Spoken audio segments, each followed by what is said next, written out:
So here we have the Ford Fiesta on an 18 plate. I'm going to start off by showing you inside the boot and then we'll hop in and run through some controls from there. As we approach the back of the car, you can see we have reversing sensors, plenty of boot space as well, along with that 60/40 split folding rear seat should you wish to increase this space even further. Okay, now that we're inside the car, we're going to start with the dials. On the left-hand side, we have the rev counter, and on the right-hand side, the speedometer. In the middle, you can see the total miles for this car, which are 20,477. Just below that, we have a digital readout for the speedometer. You can change the information that's displayed there by using buttons on the steering wheel for various different menus, from a trip computer, your phone, audio, navigation, eventually back round to the beginning again. And beneath that, we have the coolant temperature gauge and fuel gauge. If we back out to the steering wheel, the buttons I was using just a moment ago are here. We have stereo and phone controls beneath that. Stereo controls continue on the left, along with cruise control and speed limiter as well. Over in the center, we have the main touchscreen for the car. So you can go back to the home screen from here. You'll see that this car has got satellite navigation. There's a full video showing how this works on our website and our YouTube channel as well. You can pay your phone. Search for your vehicle on your device and select it once it is found.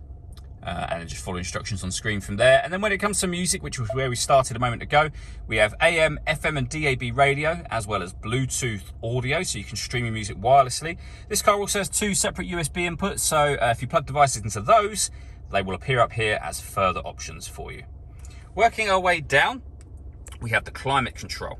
So you can adjust the fan speed, the temperature, you can determine where within the car you'd like the air to be distributed. When you're happy with those settings, that button turns your air conditioning on. Turn it off again as well, of course.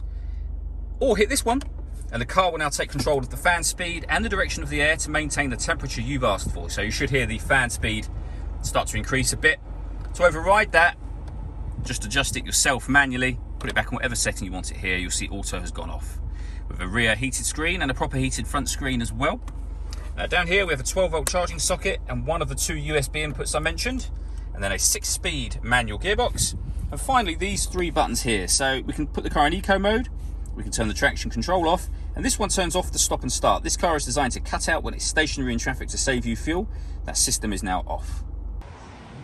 All that leaves me to say is thank you for taking the time to watch this video. If you'd like to come and see the car in person and have a test drive, please feel free to call any of our MJA sites. We'd love to hear from you soon.